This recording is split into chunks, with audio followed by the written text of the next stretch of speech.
la symphonie du triomphe des élus, le réveil de la nouvelle ère. Le silence qui précède l'aube n'est jamais vide. Il est chargé du poids de toutes les prières qui attendent leur réponse. Vous écoutez cette voix en cet instant précis parce que le cycle du désert vient de s'achever. Ce n'est pas une coïncidence, c'est une convocation. La poussière de vos échecs passés est en train de se transformer en le terreau de votre plus grande victoire. Regardez vos mains. Elles ont tremblé sous le fardeau, elles ont été jointes dans la douleur, mais aujourd'hui, elles sont prêtes à saisir le sceptre de votre destinée. Pourquoi avez-vous dû traverser ce feu? Quand est-ce que la promesse devient enfin réalité? Comme une chenille brisant son cocon pour découvrir l'immensité du ciel, vous êtes à la frontière d'un territoire inconnu mais promis. Le ciel a scellé votre dossier. Le verdict est tombé, et il est en votre faveur. Félicitations, car vous ne regarderez plus jamais en arrière avec regret. Le temps des larmes clandestines est révolu. Posez votre fardeau, respirez, et installez-vous confortablement pour ce rendez-vous divin qui va redéfinir le reste de votre existence. Avant de plonger au cœur de cette révélation, je vous invite à sceller votre présence en vous abonnant à cette chaîne et en écrivant dans les commentaires. Je revendique mon héritage de lumière dès aujourd'hui. Si vous connaissez une âme qui vacille dans l'obscurité, partagez ce message comme une torche d'espoir. Cette convocation n'est pas le fruit du hasard, mais l'accomplissement d'un décret immuable concernant la lignée des élus. Comprendre l'élection, c'est admettre que votre vie n'est pas une série d'accidents, mais une partition écrite bien avant la fondation du monde. Éphésiens 1, 4, 5.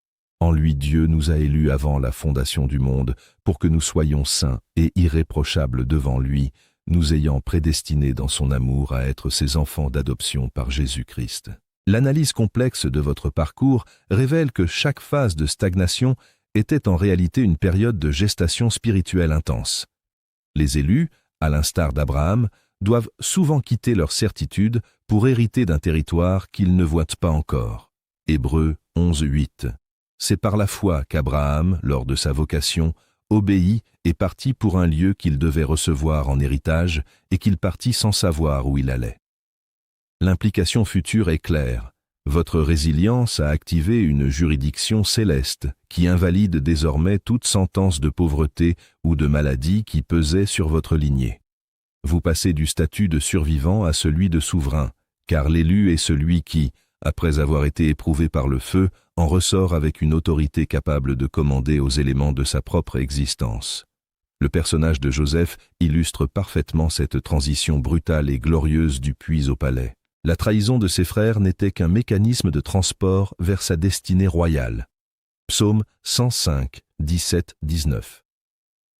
Il envoya devant eux un homme. Joseph fut vendu comme esclave. On serra ses pieds dans des liens, on le mit au fer, jusqu'au temps où arriva ce qu'il avait annoncé et où la parole de l'Éternel l'éprouva. Comme lui, vous avez été mis au fer pour que votre caractère soit forgé à la mesure de la bénédiction qui arrive. L'idée clé ici est la maturité de l'élu. Vous ne recevez pas la victoire parce que vous l'avez méritée par vos efforts, mais parce que vous avez été jugé capable de gérer la gloire sans perdre votre âme. L'approfondissement de cette vérité montre que le non du monde était le oui de Dieu pour une protection totale contre une réussite prématurée qui vous aurait brisé. Les implications futures pour vous sont monumentales.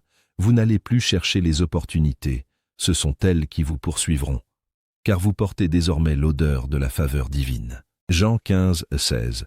Ce n'est pas vous qui m'avez choisi, mais moi, je vous ai choisi, et je vous ai établi afin que vous alliez et que vous portiez du fruit et que votre fruit demeure.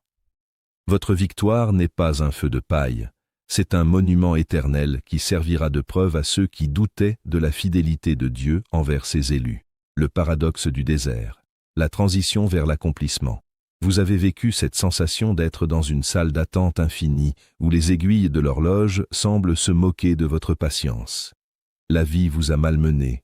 Vous avez vu les autres avancer, tandis que vous aviez l'impression de piétiner dans une boue invisible. Le poids de la solitude, les trahisons qui ont laissé des cicatrices sur votre âme, et cette question lancinante qui revient chaque soir, Est-ce là tout ce que Dieu a prévu pour moi? La situation actuelle du monde est un miroir de votre tumulte intérieur. Tout semble s'effondrer, les repères disparaissent et le chaos frappe à la porte. Pourtant, c'est précisément dans ce chaos que l'ordre divin se manifeste. Vous vous sentez épuisé, non pas parce que vous êtes faible, mais parce que vous avez porté trop longtemps des vêtements qui ne vous appartenaient plus. Les épreuves n'étaient pas des punitions, mais des processus d'élagage. Chaque non que vous avez reçu, chaque porte fermée au nez de vos ambitions était un garde-fou céleste. Le monde vous appelle vaincu, mais le Créateur vous appelle élu en formation. Vous êtes actuellement à ce point de bascule où le passé n'a plus assez de force pour vous retenir et où le futur commence à exercer son attraction irrésistible. La fatigue que vous ressentez est celle d'un coureur qui aperçoit enfin le ruban de la ligne d'arrivée. Le personnage de Ruth incarne cette transition entre le chaos du deuil et la restauration royale. Elle a tout perdu dans le pays de Moab, mais son refus de rester dans le passé a activé une loi de rachat exceptionnelle. Ruth 2:12. Que l'Éternel te rende ce que tu as fait, et que ta récompense soit entière de la part de l'Éternel, le Dieu d'Israël, sous les ailes duquel tu es venu te réfugier. L'approfondissement de son histoire révèle que le désert de Ruth était la condition sine qua non pour entrer dans la généalogie du Messie. De même, votre situation actuelle de fatigue extrême est le signe que vous avez épuisé vos ressources humaines pour laisser place à la force surnaturelle. Ésaïe 40:31. Mais ceux qui se confient en l'Éternel renouvellent leur force. Ils prennent le vol comme les aigles. Ils courent et ne se lassent point. Ils marchent et ne s'épuisent point. Les implications futures pour les élus sont claires. Le système du monde qui vous a rejeté sera bientôt contraint de vous honorer, car l'ordre divin finit toujours par soumettre le chaos terrestre. Votre élection est votre bouclier contre la déchéance de cette époque. Le souverain éveillé. Le décret de la restauration totale. Réveillez-vous de la léthargie du désespoir. Le message central de ce moment est une proclamation de souveraineté. La victoire n'est pas un événement futur, c'est une réalité spirituelle déjà accomplie que vous devez maintenant manifester dans le monde physique. Félicitations, car le décret de votre libération a été signé dans les lieux célestes. Vous entrez dans une ère de restauration totale. Ce qui vous a été volé ne vous sera pas simplement rendu, il sera multiplié. L'appel à l'éveil consiste à comprendre que vous n'êtes plus une victime des circonstances, mais un co-créateur de votre réalité avec le Très-Haut. L'élection n'est pas un privilège de confort, c'est une responsabilité de lumière.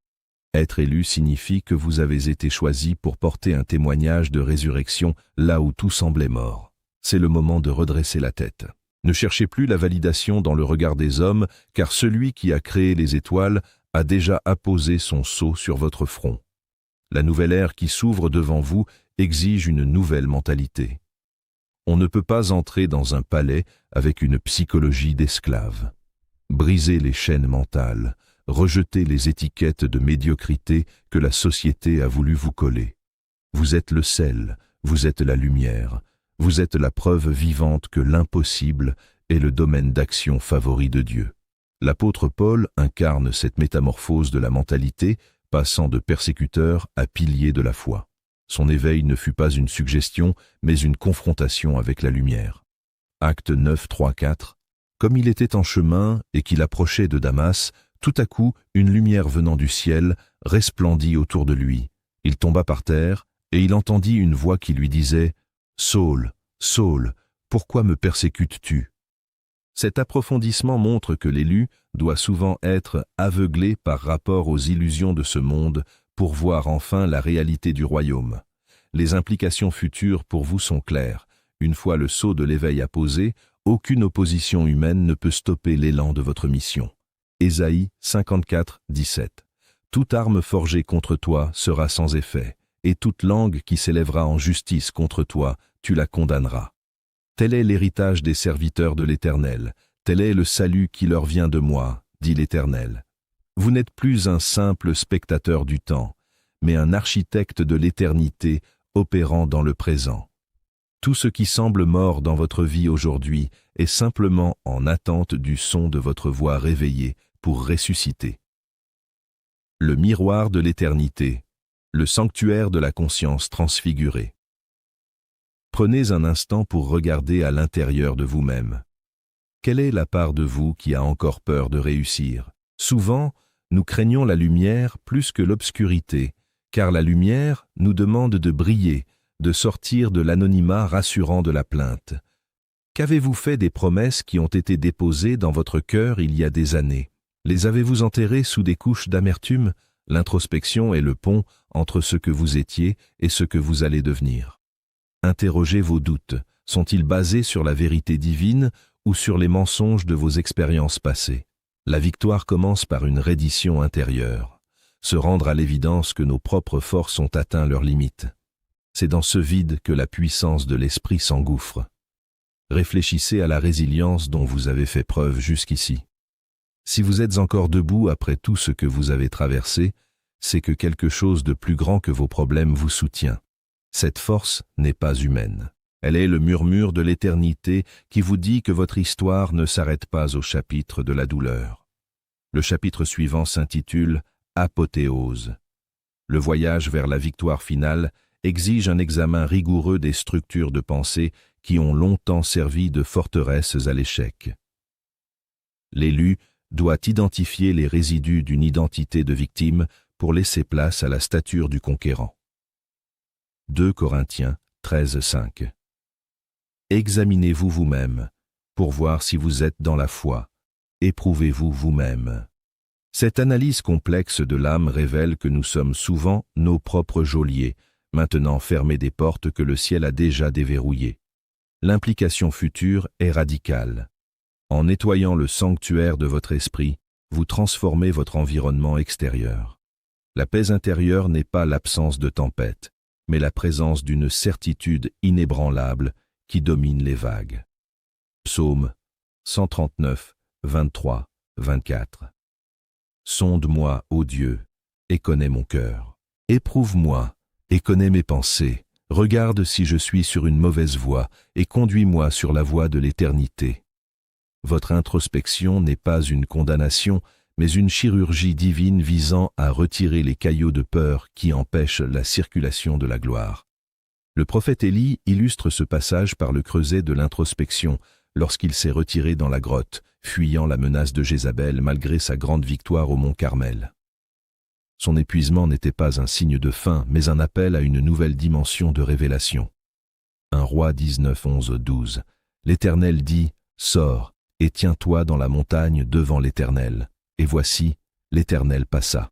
Et devant l'Éternel, il y eut un vent fort et violent qui déchirait les montagnes et brisait les rochers. L'Éternel n'était pas dans le vent. Et après le vent, ce fut un tremblement de terre. L'Éternel n'était pas dans le tremblement de terre. Et après le tremblement de terre, un feu. L'Éternel n'était pas dans le feu. Et après le feu, un murmure doux et léger. L'approfondissement de ce récit nous enseigne que c'est dans le calme de l'âme que l'élu entend la stratégie de son triomphe. Les implications futures pour vous sont vitales. En cultivant ce silence introspectif, vous développez une immunité contre le bruit du monde. Vous n'êtes plus agité par les circonstances, car vous êtes ancré dans l'éternité. Ésaïe 30, 15. C'est dans la tranquillité et le repos que sera votre salut. C'est dans le calme et la confiance que sera votre force. Votre apothéose n'est pas une explosion soudaine, mais la floraison irrésistible d'une graine qui a fini de mourir à elle-même dans le secret de la terre. Les architectes du destin, la généalogie des vainqueurs. Regardez le parcours de ceux qui nous ont précédés. Moïse a passé 40 ans dans le désert, s'occupant des moutons d'un autre, pensant que son destin de prince d'Égypte était enterré à jamais. Mais le buisson ardent n'attendait qu'un instant de disponibilité pour s'enflammer. Exode 3:10. Maintenant, va, je t'enverrai auprès de Pharaon, et tu feras sortir d'Égypte mon peuple, les enfants d'Israël. Comme Moïse, votre passé de fugitif est terminé. Vous devenez un libérateur. Considérez Joseph, passé de la citerne à la prison, puis de la prison au trône. Son secret ? Il n'a jamais laissé la trahison de ses frères polluer la pureté de sa vision. Genèse 50, 20. Vous aviez médité de me faire du mal. Dieu l'a changé en bien, pour accomplir ce qui arrive aujourd'hui, pour sauver la vie à un peuple nombreux. Pensez à l'apôtre Pierre qui, après une nuit de pêche infructueuse, a dû obéir à une instruction illogique, jeter les filets en plein jour. La victoire n'est pas le fruit de la logique humaine, mais de l'obéissance spirituelle. Les prophéties anciennes annonçaient déjà ce temps où les derniers seraient les premiers. Vous faites partie de cette génération d'élus qui ne se contente pas de lire la Bible, mais qui devient la Bible que le monde lit. L'analyse de ces trajectoires sacrées révèle une constante. L'élu ne triomphe jamais selon les protocoles du monde. Sa victoire est une anomalie statistique aux yeux de l'intelligence humaine. L'idée clé ici est le temps de la visitation, qui, une fois activé, comprime des décennies de souffrance en un instant de gloire absolue. Romains 9, 16. Ainsi donc, cela ne dépend ni de celui qui veut, ni de celui qui court, mais de Dieu qui fait miséricorde. L'approfondissement de cette vérité montre que votre position actuelle de retrait n'était pas un oubli, mais une protection contre l'usure de l'âme avant le grand déploiement. L'implication future est capitale. Votre élévation sera si fulgurante qu'elle servira de cas d'école pour démontrer la souveraineté du Très-Haut dans les affaires des hommes. Psaume 113, 7, 8. De la poussière il retire le pauvre, du fumier il relève l'indigent, pour les faire asseoir avec les grands de son peuple. L'exemple de Gédéon offre une perspective prophétique saisissante sur l'élection face à l'impuissance apparente. Alors qu'il se cachait dans un pressoir pour battre du froment par peur des Madianites, l'ange de l'Éternel ne s'est pas adressé à sa peur, mais à son identité céleste. Juge 6, 12. L'ange de l'Éternel lui apparut et lui dit « L'Éternel est avec toi, vaillant héros. » Cette analyse complexe de l'appel divin prouve que le ciel voit en vous des capacités que votre miroir ignore encore. Les implications futures pour les élus sont sans équivoque. Vous allez opérer avec des moyens dérisoires pour obtenir des résultats colossaux, car la main de Dieu est l'amplificateur de votre faiblesse. 1 Corinthiens 1, 27. Mais Dieu a choisi les choses folles du monde pour confondre les sages. Dieu a choisi les choses faibles du monde pour confondre les fortes. Vous ne sortez pas seulement de la crise, vous en sortez avec le butin. Votre vie devient un commentaire vivant des Écritures, une prophétie en mouvement qui annonce que le temps de la domination des élus est arrivé. Votre victoire est le sceau final apposé sur une promesse millénaire qui trouve en vous son point d'ancrage. Le kairos de l'absolu, le poids de l'urgence et le péril de l'hésitation. Le temps n'est plus à la procrastination. L'urgence est réelle, car les portes qui s'ouvrent aujourd'hui ne resteront pas ouvertes indéfiniment pour ceux qui hésitent. Si vous refusez d'entrer dans cette nouvelle ère, vous risquez de rester figé dans un système qui est en train de s'écrouler. Les conséquences de l'inaction sont le regret et l'atrophie spirituelle. Le monde a besoin de votre lumière maintenant. Chaque minute passée à douter est une minute volée à votre mission. L'urgence est aussi vibratoire. L'énergie de la Terre change, les fréquences s'élèvent, et ceux qui restent attachés aux vieilles rancunes et aux peurs archaïques se sentiront de plus en plus en décalage. C'est un appel à l'alignement immédiat. La victoire est un train qui entre en gare. Soit vous montez avec vos bagages de foi, soit vous regardez le train partir en restant sur le quai de vos excuses. L'analyse de cette urgence révèle que nous sommes dans un alignement cosmique où le délai n'est plus permis. Pour l'élu, retarder l'obéissance équivaut à une désobéissance formelle. 2 Corinthiens 6, 2. Car il dit « Au temps favorable je t'ai exaucé, au jour du salut je t'ai secouru. Voici maintenant le temps favorable, voici maintenant le jour du salut. » L'approfondissement de cette vérité montre que les structures mondiales actuelles subissent une obsolescence programmée par le divin. S'accrocher aux anciens modes de survie, c'est périr avec eux. L'implication future est une scission nette entre ceux qui auront saisi cette fréquence de victoire et ceux qui resteront prisonniers de la nostalgie de leur servitude. Hébreux 3,15. Aujourd'hui, si vous entendez sa voix, n'endurcissez pas vos cœurs comme lors de la révolte. L'élection ne protège pas de la stagnation si la volonté humaine refuse de franchir le seuil du changement radical. L'exemple tragique de la femme de Lot sert de sentinelle pour notre génération. Elle a été élue pour le salut, tirée par la main hors de la destruction, mais son cœur était resté enchaîné au confort de sa prison passée. Genèse 19, 26.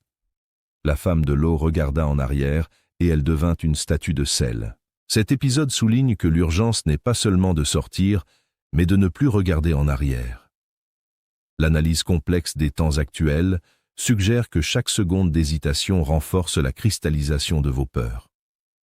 Les implications futures pour les élus sont sans appel. Le monde entre dans une phase de turbulence où seules les âmes ancrées dans leur autorité spirituelle resteront stables. Luc 9, 62.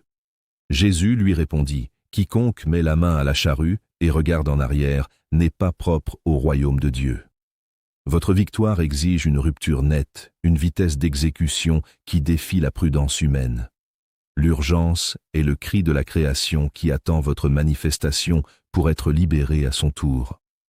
Ne soyez pas une statue de regret dans un paysage en mutation, soyez le vent de changement qui transforme le désert en oasis.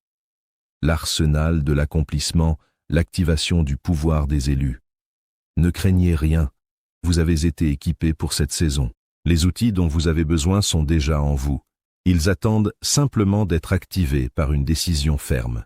Félicitations encore, car le plus dur est derrière vous. La montée était abrupte, mais la vue depuis le sommet est époustouflante. Ce que vous devez faire aujourd'hui, c'est agir comme si la victoire était déjà visible à l'œil nu. Changez votre langage. Remplacez « j'espère » par « je sais ». Remplacez « si Dieu veut » par « Dieu a déjà dit ». Prenez une action concrète, aussi petite soit-elle, qui symbolise votre entrée dans cette nouvelle ère.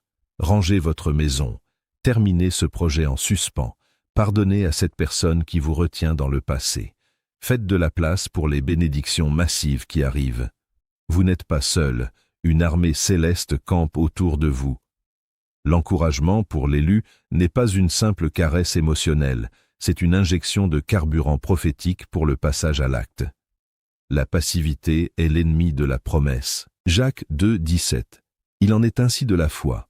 Si elle n'a pas les œuvres, elle est morte en elle-même.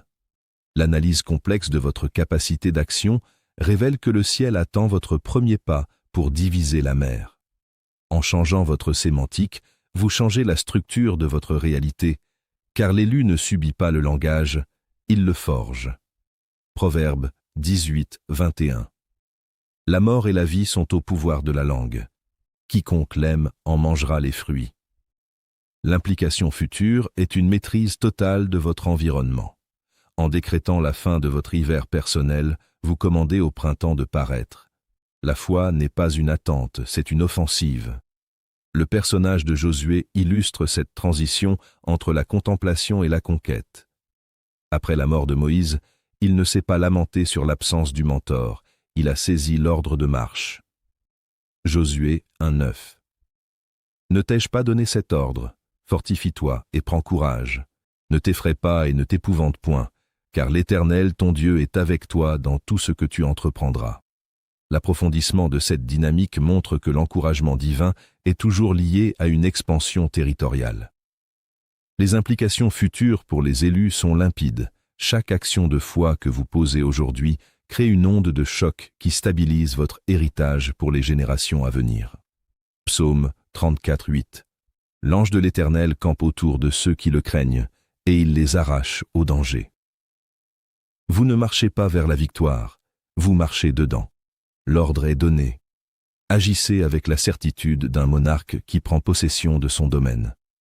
Votre obéissance est la clé qui déverrouille les réserves illimitées du royaume. L'apothéose de la lignée royale, le scellé de l'éternité. Le rideau tombe sur votre ancienne vie et se lève sur une scène baignée de gloire. Vous êtes l'acteur principal d'une épopée divine. Souvenez-vous que le meilleur n'est pas simplement possible, il est inévitable pour celui qui marche dans son élection. Félicitations pour avoir tenu bon. Félicitations pour n'avoir pas abandonné quand tout vous poussait à le faire. Vous êtes un vainqueur, un élu, un enfant de l'éternité. Allez de l'avant, car le ciel entier applaudit votre avancée. Votre victoire est totale, votre joie est complète, et votre ère de paix commence ici et maintenant. Amen. Cette conclusion n'est pas une fin, mais l'inauguration d'une autorité perpétuelle. L'élu qui parvient au terme de sa transformation comprend que son existence est devenue un monument à la gloire du Créateur. Apocalypse 3:12. Celui qui vaincra, je ferai de lui une colonne dans le temple de mon Dieu, et il n'en sortira plus. J'écrirai sur lui le nom de mon Dieu, et le nom de la ville de mon Dieu, de la nouvelle Jérusalem qui descend du ciel d'auprès de mon Dieu, et mon nom nouveau. L'analyse complexe de ce dénouement prouve que votre endurance a produit un poids éternel de gloire qui surpasse de loin toutes les afflictions légères du passé. L'implication future est une stabilité inébranlable. Vous ne serez plus jamais balancé par les vents de l'incertitude économique ou sociale, car vous êtes désormais ancré dans une juridiction céleste inviolable. Ésaïe 61. Lève-toi, sois éclairé, car ta lumière arrive, et la gloire de l'Éternel se lève sur toi. Le personnage de l'apôtre Jean, exilé sur l'île de Patmos, incarne parfaitement cette révélation finale. Ce qui devait être le lieu de son isolement est devenu le théâtre de la plus grande vision de l'histoire humaine. Apocalypse 21:5. Et celui qui était assis sur le trône dit « Voici, je fais toutes choses nouvelles. » Et il dit « Écris, car ces paroles sont certaines et véritables. » L'approfondissement de cette vérité montre que pour l'élu, chaque fin apparente est le terreau d'une nouveauté radicale. Les implications futures sont claires pour vous. Vous devenez une référence, un phare pour ceux qui cherchent encore leur chemin. Votre vie n'est plus une question, elle est devenue la réponse. 2 Timothée 4:7-8. J'ai combattu le bon combat, j'ai achevé la course, j'ai gardé la foi. Désormais la couronne de justice m'est réservée. Le Seigneur, le juste juge, me la donnera dans ce jour-là, et non seulement à moi, mais encore à tous ceux qui auront aimé son avènement. Vous sortez de cette écoute transfigurée, prête à régner dans cette nouvelle ère où votre victoire n'est plus un espoir, mais une loi universelle. Allez et manifestez cette gloire, car l'univers entier attendait cet instant pour vous saluer.